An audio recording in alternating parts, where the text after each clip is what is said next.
Hola, ¿qué tal, amigos y amigas? Pues estamos dándoles la bienvenida al capítulo 5 de la tertulia, Sócrates.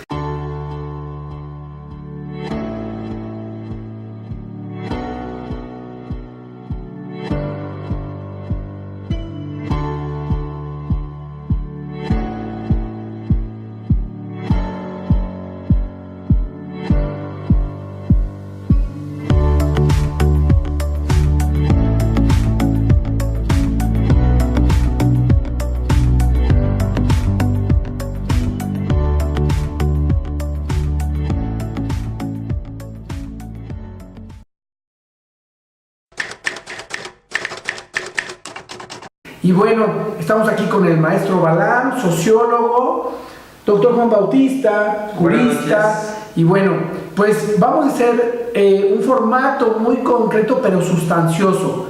El día de hoy vamos a comenzar con la parte introductoria de Sócrates. Por favor, doctor. Muchas gracias, doctor Chacón. Buenos días, tardes o buenas noches a todos los que nos estén viendo. Bienvenidos a este su quinto capítulo de la tertulia. El día de hoy vamos a abordar al hijo pródigo de Atenas, a Sócrates. Sócrates fue maestro de Platón, fue maestro de Aristóteles y de otros filósofos griegos, entre uno de ellos Jenofonte, que es precisamente lo que también vamos a abordar el día de hoy. Los recuerdos de Sócrates a través de Jenofonte. Sócrates nace en Atenas, Grecia, en el año 470 antes de la era común. Muere a la edad de 70 años en el año 399, de igual manera antes de la era común, por envenenamiento en su tierra natal, Atenas. Sus obras se conocen a través de los diálogos de Platón y los recuerdos de Jenofonte, entre otros. Ya que, haciendo una acotación de Sócrates, Sócrates jamás escribió un libro. Su esposa, la esposa de Sócrates, Jantipa, una mujer de carácter complicado. Pero ¿qué pasa con Jantipa? Sócrates la definía como que era el contrapeso a la postura de su paciencia y de la filosofía de Sócrates. De igual manera vamos a abordar parte de la biografía de Jenofonte. Jenofonte fue escritor e historiador griego también de la época de Sócrates, es decir, de la Grecia antigua, conocido como la abeja ática por la dulzura de sus formas, es decir, por la dulzura de su oratoria. Jenofonte nace en Atenas en el año 430 antes de la era común y muere en Corinto en el año 355 antes de la era común. Jenofonte, al igual que Sócrates, tampoco resultó ser un hológrafo. Entendamos por hológrafo estas personas que eran oradores de la Grecia antigua y que cobraban por dar sus oratorias y por escribir para los oradores, contrario a las posturas de Sócrates, de igual manera de Jenofonte. Esta es parte de la introducción. En su momento vamos a ir desarrollando el tema, vamos a ver las vicisitudes que hubo con los postulados de Sócrates a través de sus mentores. Voy a conceder uso de la palabra para cualquiera de los dos que quiera abordar ya parte de la introducción de este hijo pródigo de Atenas. Adelante, maestros. Si me lo permite, maestro. Adelante. Creo que efectivamente, como dice el doctor Juan Bautista, este filósofo griego, figura clave del pensamiento, creo que, y lo decía el maestro Balán ciertamente, no iniciamos con los presocráticos, ¿no? Hay datos donde se piensa que Anaxágoras fue maestro de Sócrates. Otro punto importante, como mencionaba el doctor, no escribe, no hay nada escrito a través de Sócrates. Les decía yo en ese Facebook Live que hicimos, muy interesante, que pensadores después dirían que más vale una tinta opaca que una mente brillante.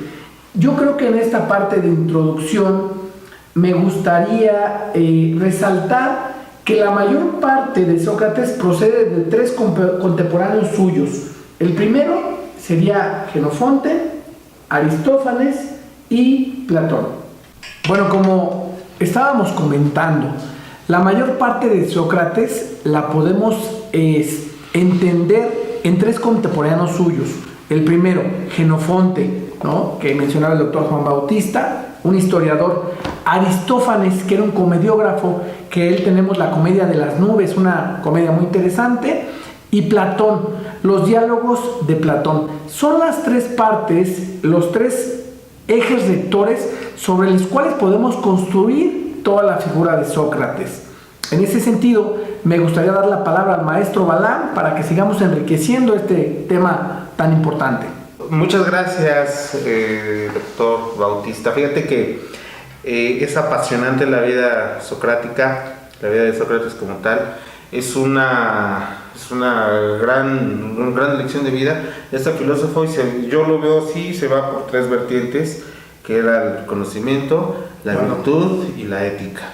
Al final de cuentas, y no voy a quemar el cartucho antes, pero al final de cuentas, él muere gracias a su ética, ¿no? Sí.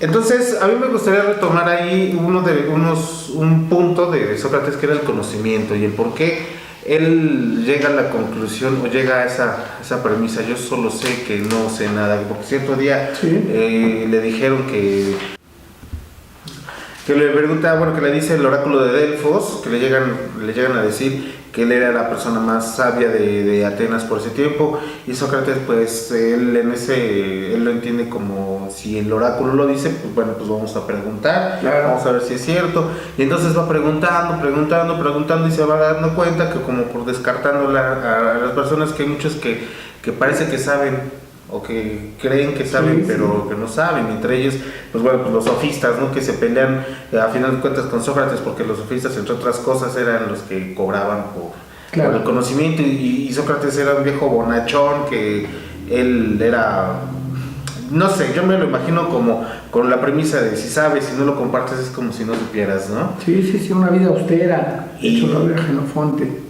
Y todavía hay varias cosas que me gustaría platicar, pero por tiempo, ¿no? Su esposa Jantipa, ¿no? Cuando lo manda por el pulpo y se queda platicando, y en esa escuela, porque nunca crea una escuela como tal, ¿no? Es una escuela itinerante, ¿no?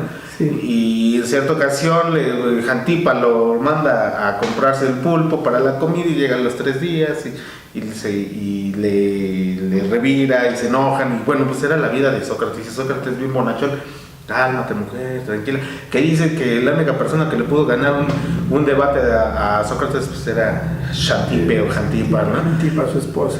Cierta ocasión, y eso es una parte de lo que a mí me queda, ¿no? Iba caminando con los discípulos, y ven como hay un ritual por ahí, y le pregunta: Critón, ¿qué hacen? Y le están ofreciendo un gallo a Esculapio, ¿no? Que es de la medicina, ¿no? Y Sócrates se queda pensando: ¿y por qué será, no? Dice: no sé, mira, tengo muchas dudas, querido Critón, yo tengo muchas dudas, y sabes que yo soy muy curioso, no sé, me gustaría saber qué hay más allá de la muerte. Entonces, no me da miedo la muerte, yo lo entiendo así, y me gustaría saber qué hay más allá. Y entonces dice: cuando me muera le vamos a dar un gallo a Esculapio. Y esa parte es lo que mueve. Yo creo que esa es una de las grandes virtudes de Sócrates, el conocimiento, el amar el conocimiento. Yo me lo imagino hoy como cuando abres Wikipedia y te sale una palabra en azul, le das clic y te remite a otra, y otra, hasta que te das cuenta que yo empecé aquí, termino acá, y no sé qué es lo que está pasando, ¿no? Más bien tengo la idea de qué está sucediendo, ¿no? Al final de cuentas, yo creo que esa es parte del conocimiento. Le digo a los muchachos: ser ignorante es malo. Hoy lo utilizamos Facebook y todas las redes sociales como para denostar a alguien. Eres un ignorante. Pues sí, la verdad sí soy ignorante, pero eso a mí me hace que busque otras opciones. No sé poner uñas, eso me hace un ignorante. Pues sí, podría enseñar a poner uñas, no importa. Sí. Pero eso es un motivo, yo creo que ya me voy a brincar como, no sé, unos cuantos cientos de años más al método científico. La duda y la pregunta. Cedo la palabra, maestro. Muchas gracias, maestro Balam. Fíjate que contando esta parte de las anécdotas que tú citas respecto de Sócrates, de Jantipa, también me gustaría contar otra anécdota, pero ya vinculándola a la parte filosófica de Sócrates y vinculándola con el área del derecho. ¿Qué pasaba con Sócrates en esta parte donde él se vincula con el derecho natural y obviamente con el derecho legítimo, como hoy lo ubicamos, ¿no? El derecho positivo? Cuando Sócrates es llevado a juicio por los por los crímenes que le adjudican, es condenado a la muerte, como todos ya sabemos. Y dentro de la prisión donde él está, uno de sus discípulos, Cebes, le pregunta a Sócrates que si no tenía miedo de morir, porque al momento que él muriera, iba a morir junto con él su alma. Ahora bien, Sócrates le contesta, Cebes, ¿qué le da vida al cuerpo? Y Cebes le contesta, lo que le da vida al cuerpo es el alma, maestro. Entonces le replica a Sócrates, entonces ¿por qué si el alma le da vida al cuerpo, el cuerpo muere, pero el alma queda viva? Por supuesto que queda viva, para la eternidad queda viva. Entonces Sócrates le decía a Cebes, a su discípulo, entonces no tienes por qué temer. ¿Por qué? Porque si bien es cierto, mi cuerpo dejará de tener vida, mi alma quedará para la eternidad.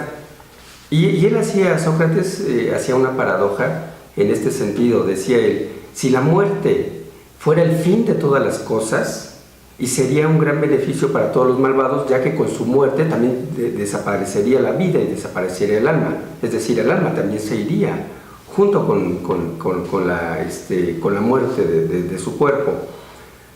También le dicen a Sócrates que por qué no huía, que por qué él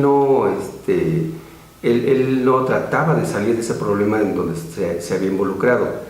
Y hablando de esta moral y de esta ética que manejaba Sócrates, él decía, está por encima mi ética antes de violar una norma. Es decir, a él había sido condenado a la muerte, pero él pensaba que si él violaba la norma y huía, entonces eso ya no se consideraría ética, independientemente de que él citaba que para él la pena que le habían impuesto de la pena de muerte había sido injusta. Hay muchos pasajes que podremos seguir citando a través de los recuerdos de Sócrates con Jenofonte, y me gustaría cederle la palabra a alguno de los aquí invitados. Bueno, aquí hemos hablado de varias ideas con mis grandes amigos, y creo que reflexionando, decía el maestro Balam que todos no podemos tener todo el conocimiento, y yo creo, Aristóteles lo dice en unas palabras, dice, todos somos ignorantes en algo. Entonces, efectivamente, esa teoría de la racionalidad limitada, que tal vez el doctor Juan Bautista y un servidor buscamos más tal vez el estudio del derecho, y el maestro Balam es sociólogo, entonces efectivamente nos vamos complementando. De hecho, ya estamos en una etapa multidisciplinaria y transdisciplinaria. Este es un ejercicio que estamos haciendo el día de hoy en ese sentido. Quiero comentar parte, retomando las palabras del doctor Juan Bautista, este juicio de Sócrates, donde a manera de reflexión en esa etapa ateniense, quienes los juzgaron fue el sentido que fue culpable de no reconocer a los dioses en los que cree la ciudad, introduciendo en cambio nuevas divinidades. También es culpable de corromper la juventud. Y bueno, ahí en esa parte, de hecho, Jenofonte escribiría que estaba documentado que Sócrates sí tenía obviamente los mismos dioses. De hecho, no era un secreto la adivinación. Y ahora el tema de los jóvenes, pues es esa reflexión que yo quisiera poner en la mesa, que creo que en esa parte de Sócrates, que era una manera austera en la que vivía, él cambiaba o influía en los jóvenes de esos vicios y en cambio a la virtud, que es un tema de la juventud que creo que es muy importante, y yo pongo en la mesa esa parte. Si viviéramos con Sócrates, ¿qué pensaría en esa parte de la juventud, doctor? Después, maestro, por favor. Muchas gracias, doctor Chacón. Sería, en este mundo tan globalizado, sería muy complejo, ¿no? Imaginarse o hacer un ejercicio mental de qué pasaría si tuviéramos en ese momento los pensamientos de Sócrates. Lo que sí podemos traer y vincular de Sócrates de esa época a este mundo globalizado es la ética y la moral, como él lo manejaba. Decía, está primero mi ética, claro, antes de contravenir una regla, ¿no? Prueba de ello fue que sí se defendió en juicio, incluso él hizo su propia defensa, no contrató a alguien como le decían que contratara. Pero se defiende como que a medias, se defiende por él solo, cuando él solo era imposible que se defendiera porque él basaba todo en la ética y la moral. Trayendo ese postulado a este mundo globalizado, creo que a los jóvenes les faltaría que nos metiéramos un poquito con estos valores éticos y morales, y sobre todo a los jóvenes que están estudiando la carrera de Derecho, que se les vayan fijando estos valores éticos para que cuando lleguen a un tribunal es lo primero que velen por la impartición de la justicia, los valores éticos y morales. Esa sería la vinculación que yo le daría. Por cuanto a estas carencias que en su momento Sócrates tuvo, sería muy complejo que hoy en día se pudiera así, no me imagino un mundo así o ni siquiera una persona que pudiera vivir así. Eso es lo que pensaría, y bueno, le dejo la palabra al maestro Balán para que abone lo que a su parecer de estos postulados de Sócrates. Muchas gracias, maestro Bautista. Pues sí, siempre pensando, reflexionando, llegan ideas, una lluvia de ideas sí, que ustedes me regalan. Y bueno, pues yo no me quisiera despegar del tema del conocimiento, de la virtud, de la ética, ¿no? Hijo de una partera, ¿no? Utiliza el método mayéutico, ¿no? Lo que para parir el conocimiento, ¿no? Puje, señora, ahora ya le entiendo como, a ver, ¿qué más? Y eso creo que nos ha faltado, o debemos de explotar más con los alumnos, ¿no? Claro. ¿Qué más? Dime qué más. Claro. Leíste sí un poquito, bueno, de ese poquito que sacaste, ¿qué rescatas? ¿Qué me cuentas? ¿No? Es que no sé, no, sí sabes. Todos sabemos, o todos sabes, a veces no sabes que sabes, ¿no? Sí. Ese es ahí como que, sí. la contradicción con los chavos, ¿no? Y bueno, pues en un mundo tan caótico, creo que necesitamos más cursos de filosofía. El problema yo creo que no es el dar la asignatura de filosofía, sino es cómo darla, ¿no? Claro. Nosotros deberíamos de buscarle la forma de que los chavos abracen el amor por la lectura, por la filosofía, porque si nosotros seguimos enseñando como nos enseñaron a nosotros, supongo, con base en biografías, en monografías, creo que no resultaría, ¿no?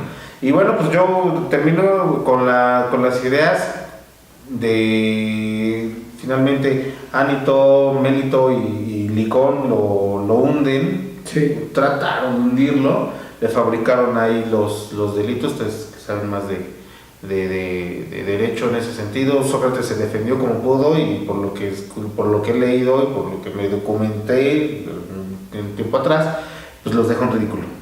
Sí. Los deja en ridículo, y al final, cuando ya está en la caverna, que ya está afuera, ya está esperando la sentencia, bueno, que ya beber la cicuta, Critón se queda viendo un tiempo a Sócrates y dice, ¿por qué no me has despertado, no? Y dice, maestro, vámonos, ya está, ya pagamos para que usted huya en un barco. Y dice, no, pero ¿por qué huyo, no? ¿Para qué huir? Maestro, vámonos. Y llegó Xantippe y le dijo, oye, tus hijos, piensen en ellos, ¿qué va a pasar con ellos? No sé qué tanto. Contestaba Sócrates, ¿no? Critón. Si aquí en mi tierra, en Atenas, no me quieren, imagínense si me voy a otro lugar. Dice, mira, pues sí, y de mi familia pues ya tengo amigos, ¿no? Tienen madre, y alguien va a educar a los muchachos, ¿no? Y esa parte a mí yo creo que por eso me gusta tanto, esa filosofía, ¿no? En la que, mira, si huyo, estaría consciente de que la ley me encontró culpable. Claro. Entonces, si huyo, ya ves, está huyendo por algo que sí cometió. Dice, no voy a huir, no voy a huir, sería como que contradecir toda mi historia de vida, con mi ética, con la filosofía. Y yo, Critón, querido Critón, sabes que yo soy muy... me gusta mucho indagar, soy muy curioso, y me gustaría ver qué hay más allá de la muerte. Toma el trago de cicuta, empieza a caminar un poquito.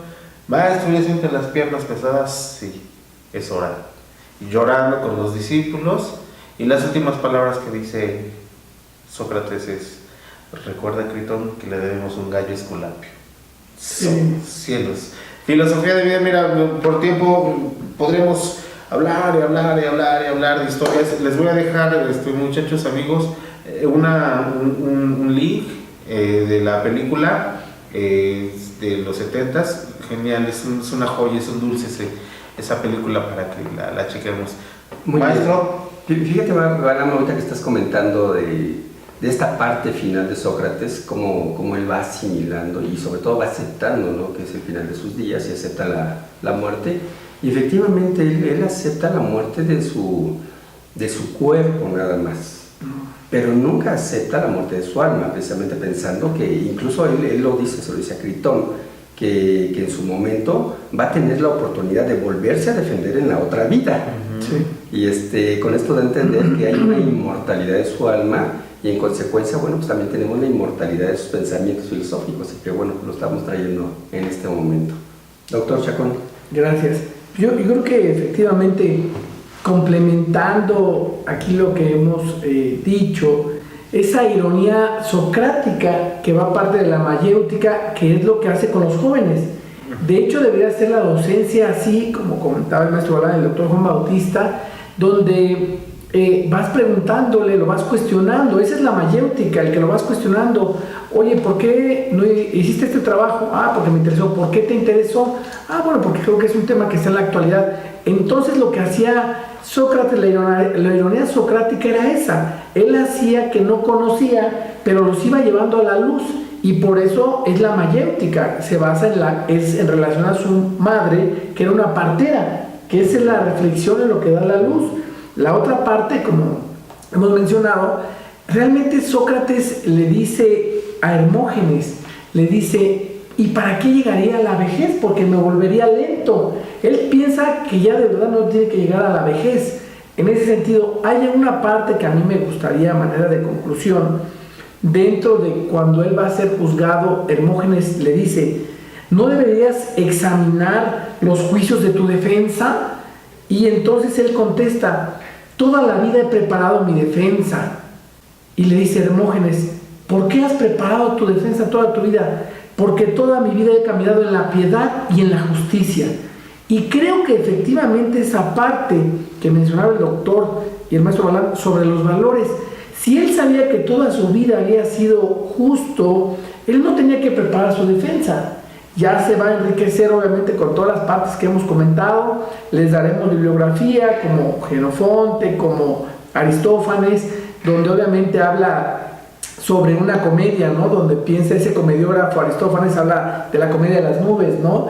Que pues los sofistas se sentían que estaban ahí en esa parte, ¿no? En esa parte de las nubes. Le replica mucho a Sócrates. Sí. Y perdón, te robé la palabra. Me gustaría más adelante, si ustedes también lo desean, hablar de la democracia para Sócrates, porque Sócrates no pensaba que la democracia era la mejor, el sistema de gobierno, ¿no? Sí. La idea, 30 segundos que te decían, y le preguntaban a los alumnos, muchachos, denme un filósofo.